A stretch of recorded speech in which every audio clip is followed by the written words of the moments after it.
Une sénatrice américaine pro-Bitcoin, le maire de Miami qui confirme qu'il reçoit toujours une partie de son salaire en Bitcoin, le Portugal qui rejette la proposition fiscale sur les crypto-monnaies. Restez scotchés, nous allons voir tout ça et bien plus encore dans cette vidéo.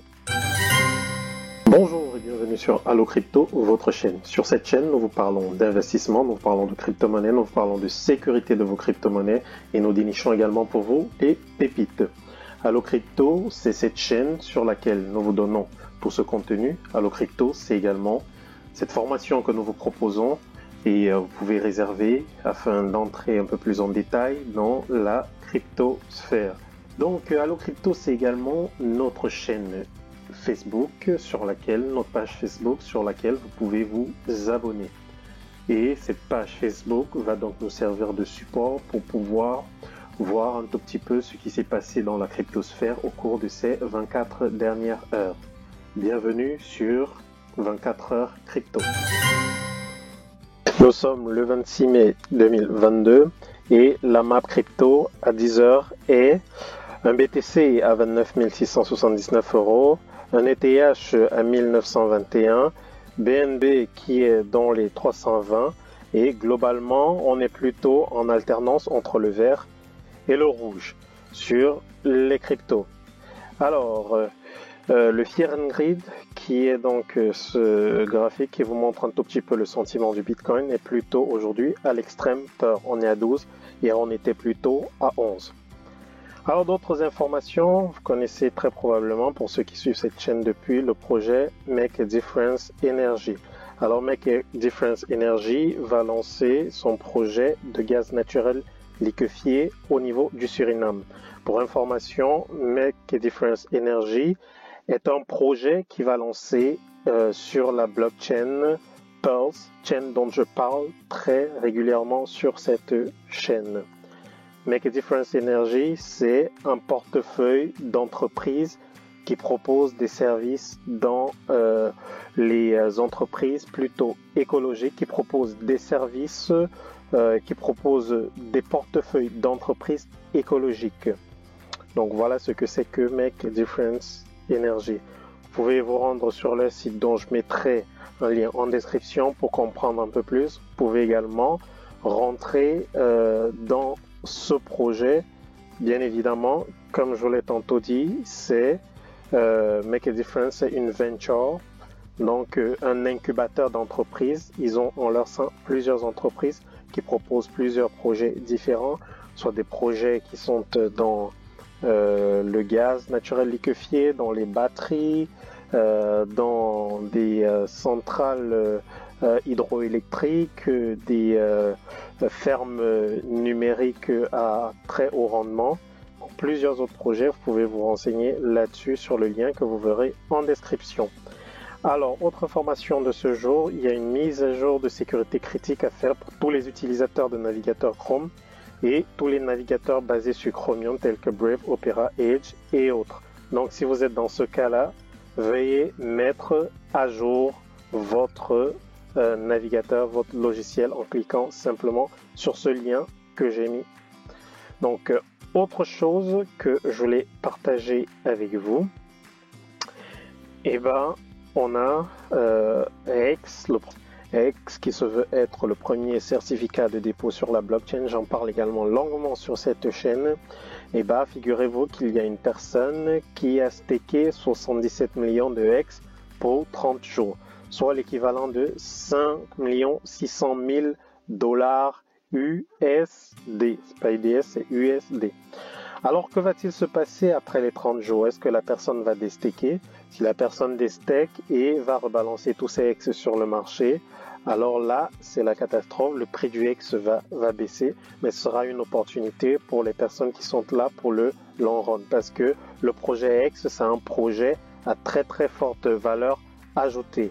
Donc, si vous êtes intéressé, vous pouvez effectivement voir dans la description le lien que je vous mettrai pour pouvoir davantage. Si vous êtes intéressé, je vous mettrai un lien en description. Donc on va sur Luna, Terra Luna va lancer, Terra 2.0 va lancer le 27 mai 2022, c'est-à-dire demain.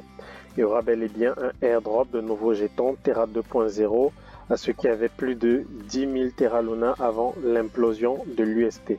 Et ben ils recevront périodiquement leurs jetons. Donc on verra plus loin que, toujours dans cette optique-là, plusieurs plateformes sont en train de s'apprêter à lancer justement le Terra 2.0. Donc il s'agit notamment de Binance, de FTX, de KuCoin, de Crypto.com. Donc ça pourrait être du lourd à venir. Alors on a cette information de WatcherGuru qui nous dit que la Thaïlande a mis en place une exonération de TVA sur 7% de 7% sur les transactions crypto par le biais d'échanges jusqu'à la fin 2023. C'est plutôt une bonne nouvelle pour les personnes qui sont dans la cryptosphère et qui sont basées en Thaïlande. Autre information du jour, nous avons Binance qui signe un protocole d'accord avec le ministère de Développement numérique du Kazakhstan. Donc Binance aidera à mettre en place un cadre législatif de crypto-monnaie au Kazakhstan. Plutôt une bonne nouvelle également dans le domaine. Toujours dans le domaine de la crypto et de la fiscalité, nous avons le Portugal qui rejette la proposition fiscale de taxer le Bitcoin. Donc, c'est plutôt une nouvelle positive pour les personnes qui souhaiteraient être, entre guillemets, des exilés fiscaux au niveau du Portugal. Les personnes qui sont dans la cryptosphère et qui voudraient aller du côté du Portugal, dont trouveront des conditions favorables pour leur émergence ou pour leur non-taxation. Donc voilà. Autre information du jour qui nous vient cette fois-ci de Cryptost. Donc Stripe permettra bientôt à ses marchands de transformer les paiements qu'ils reçoivent en Bitcoin grâce à une collaboration avec OpenNode.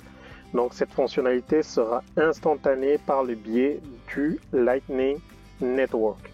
Donc comme vous le savez, Stripe, c'est cette entreprise qui propose des solutions de paiement pour les marchands. C'est plutôt une bonne nouvelle pour la cryptosphère.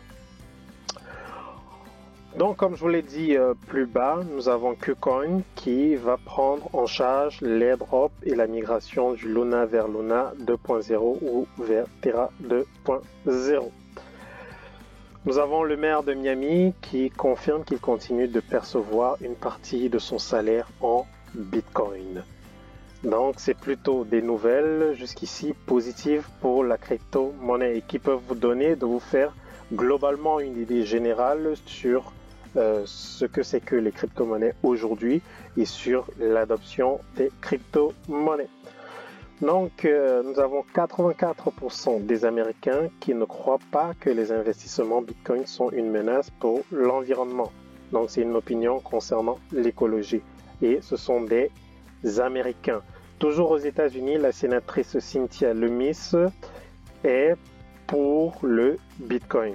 Donc, elle dit Bitcoin est sur une trajectoire stable. Rien dans la monnaie fiduciaire n'est sur une trajectoire stable. Il s'agit de Cynthia Lummis, qui est une sénatrice américaine.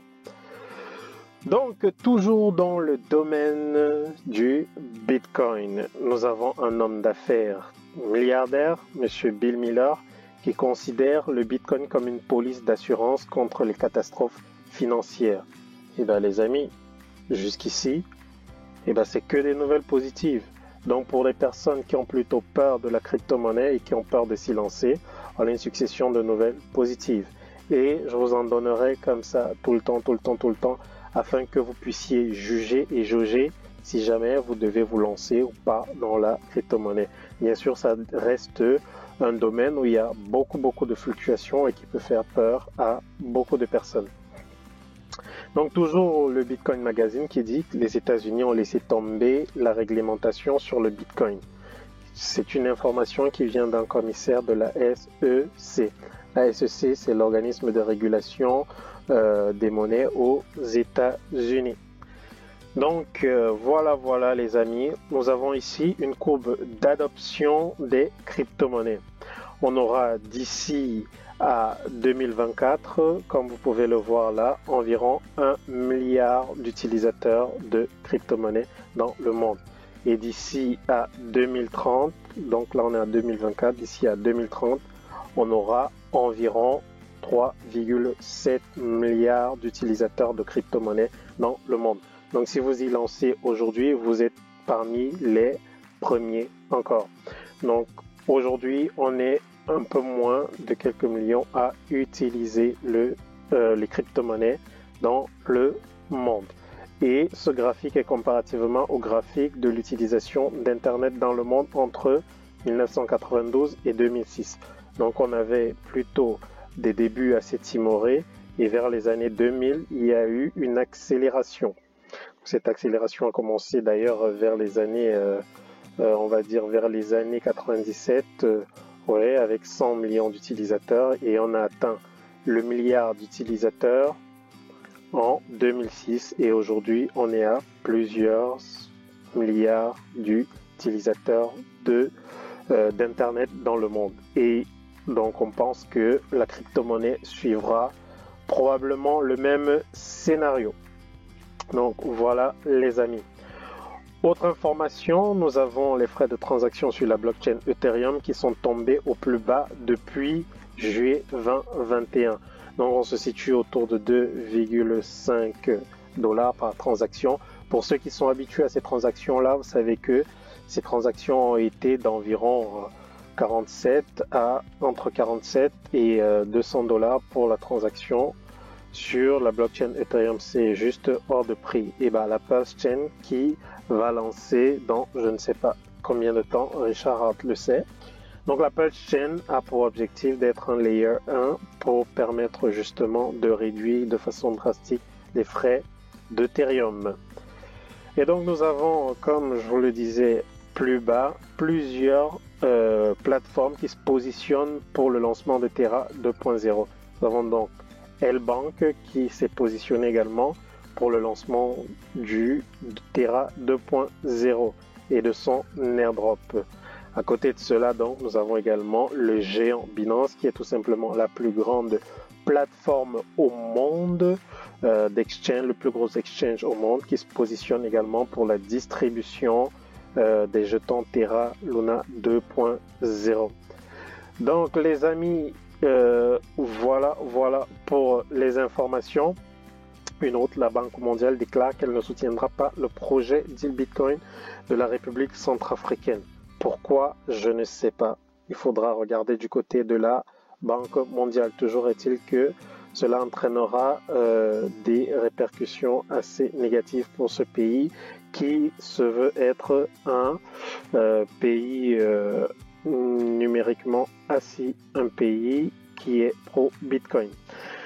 Donc voilà les amis pour les informations en ce jour. Donc je vous prierai de vous abonner à notre chaîne et de cliquer sur la cloche de notification pour être notifié lorsque je sortirai de nouvelles vidéos.